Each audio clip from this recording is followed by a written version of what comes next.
Bismillahirrahmanirrahim. Assalamualaikum warahmatullahi wabarakatuh. Alhamdulillahi alamin. Hamdan syakirin, hamdan naimin, hamdan yuafi ni'amahu wa yukafi mazidah. Wassalatu wassalamu ala asyrafil anbiya'i wal mursalin sayyidina Muhammad wa ala alihi wa sahbihi ajma'in. Awalan, hayya bina nashkur ila azza wa jalla alladzi qad a'tana ni'matan katsiratan wa taufiqan wa hidayatan hatta najtami an nastati fi hadhihi alwasilatu ta'limiyah yakni Zoom. Thaniyan, hayya nusalli ila nabiyina Muhammad sallallahu alaihi wasallam. Allahumma salli wa sallim wa barik alaihi. Nahnu min firqati 17 nurid an nabhath lakum anil adabil arabi fil asril abbasi. Ana Nurul Atifah Suyuti bisifati mutakallimil awal minal faslil alif. Next.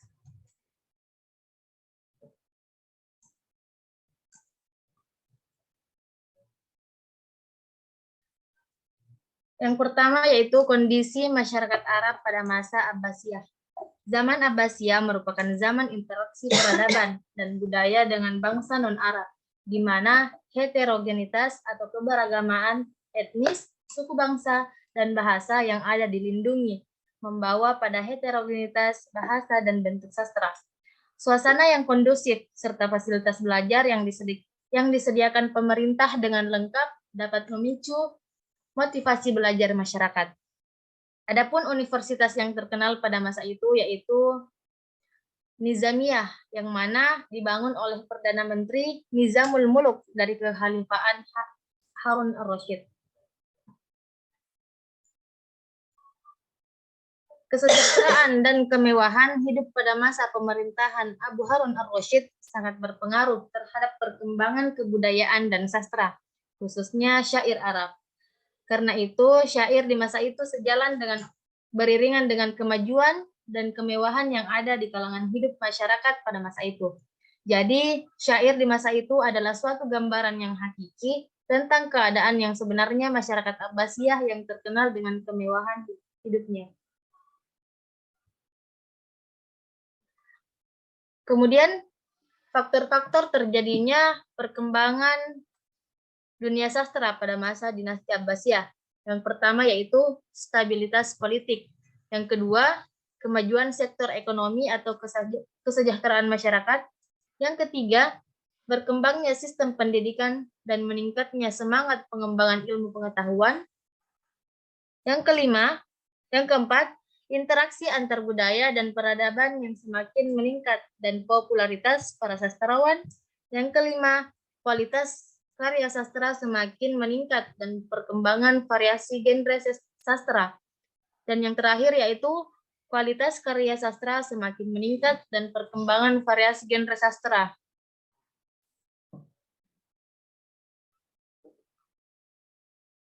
Kemudian adapun syair yang terkenal pada masa dinasti Abbasiyah yaitu syair dari Abu Nawas,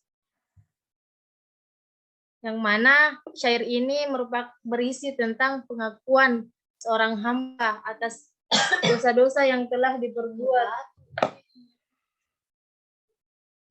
Contoh syairnya yaitu Al-I'tiraf. Ilahi lastu lil firdausi ahla wala aqwa ala naril jahim.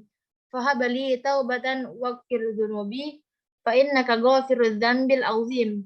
Dhunubi mithlu a'dadir rimal. Fahabali taubatan ya dzal jalal wa umri naqisun fi kulli yawm wa dhanbi zaidun kaifa ihtimali ilahi abdukal asi ataka mukirran bidzunubi wa qad da'aka fa in takfir fa anta lidzaka ahlun fa in tatrud faman narju siwaka. Selanjutnya, adapun syair yang terkenal yang kedua yaitu Al-Mutanabbi, yang dimana syair ini berisi tentang pujian, yang mana syairnya berbunyi Kal badri min haitsu iltafatta ra'aituhu yahdi ila ainika nuran thaqiban kal bahri yukadafu lil qaribi jawahiran jawadan wa yub'atsu lil ba'idi sahaiban kasyamsi fi kabdi samai wuduha yakshil baladi masyariqan wa maghariban. Mungkin inilah paparan materi dari saya. Selanjutnya saya serahkan kepada pemateri kedua dari kelas B.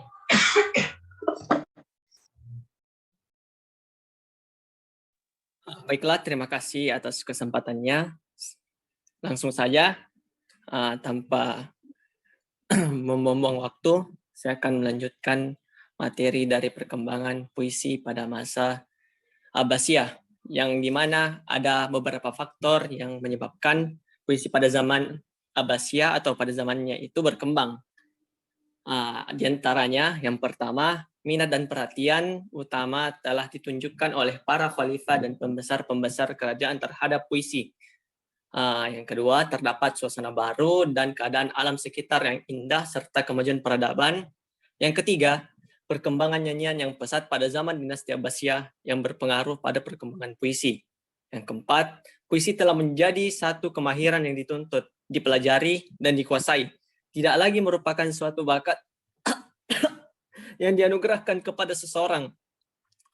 Yang selanjutnya, yang kelima, munculnya penyair baru dari keturunan Persia dan Romawi yang menguasai bahasa Arab dan mampu menghasilkan puisi yang setara dengan penyair Arab.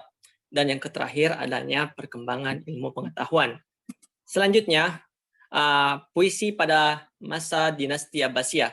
Puisi pada masa dinasti Abbasiyah itu terbagi menjadi dua macam. Yang pertama, ada puisi pada yang bertema lama. Yang poin pertama, puisinya itu yang bertemakan pujian, al-madah. Bisa kita lihat contohnya di sini, humul muhsinunal qurra fi haumatil waghi wa ahsanu minhu qurruhum fi makarim walau lahtiqar walau lahtiqar al asadi syubahatuha bihim walakinnaha ma'dudatan fil bahaim.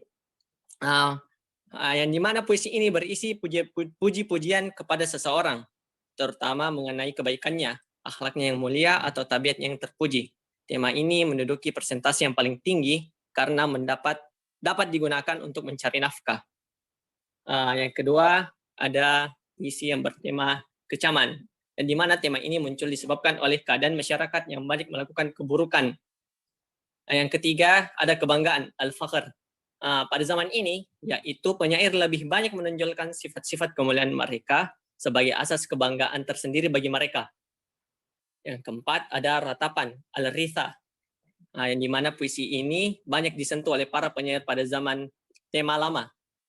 Ratapan-ratapan tersebut mengungkapkan rasa sedih dan pilu atas kematian para khalifah, para pembesar negeri, para prajurit, dan lain-lain. Yang kelima, ada ghazal. Maksudnya, akibat kehidupan yang bermewah-mewahan banyak dinikmati oleh golongan penyair. Pada zaman ini, mulasnya ghazal-ghazal yang berbentuk tidak sopan dan bersifat terbuka, serta menonjolkan ciri-ciri seks dalam puisi-puisi ghazal tersebut. Yang terakhir ada gambaran atau al-wasfu.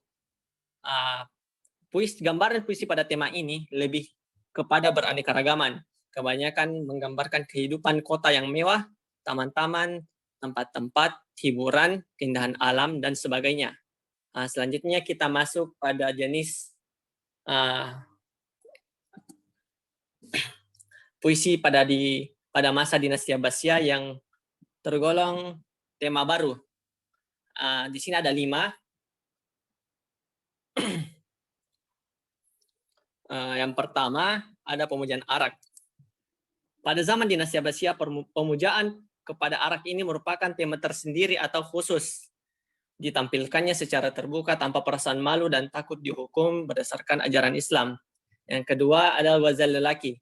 Pada zaman ini muncul tema ghazal yang memuja lelaki serta menggambarkan ketampanan dan kemanisan wajah lelaki. Hal ini disebabkan bercampurnya kebudayaan Arab dan asing serta tersebarnya gejala-gejala maksiat dalam masyarakat Abbasiyah. Yang ketiga ada zuhud. Keadaan masyarakat Abbasiyah yang hidupnya penuh dengan gejala maksiat, memancing reaksi para ulama yang menasihati masyarakat agar menghindari maksiat dan tidak tertipu oleh kemewahan hidup yang sementara. Motif agama merupakan faktor yang terpenting dengan tujuan untuk meningkatkan ketakwaan serta memurnikan iman kepada Allah Subhanahu wa taala. Yang keempat ada syu'ubiyah. Syu'ubiyah merupakan gerakan ekstrim yang gimana mereka bangga dengan bermegah-megahan mereka yang ada pada bangsa mereka, terutama orang Persia, serta merendahkan bangsa Arab.